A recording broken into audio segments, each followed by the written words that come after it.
कमजोर असा आहे साप, पण नाग आहे मित्रांनो. कुठे तर अडकला असणार तो बहुतेक. आपण त्याने बीळ असलं उलट गेलं तर गावत नाही, म्हणजे आजारी असणार तो किंवा अडकला असणार. बघू शकता थांबा बघा मला रागीट आहे, पण गावला बरं झालं.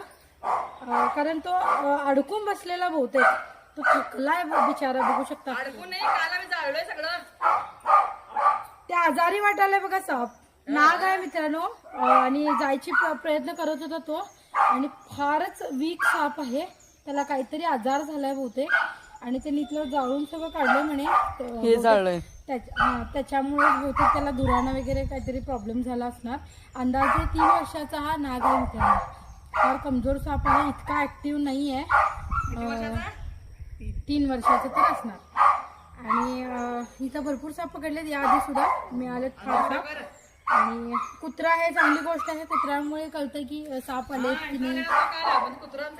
हा तर ठीक आहे, आपण याला तर बंद करूया. व्हिडिओ आवडला असेल तर लाईक करा, शेअर करा, कमेंट करा. धन्यवाद. थांबा, हा माझ्या इकडे येईल बघा. ते नाही घे हो, मी नक्की पकडले.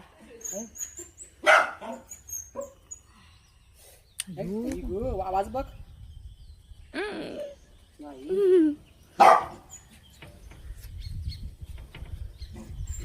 फार वीक झालंय.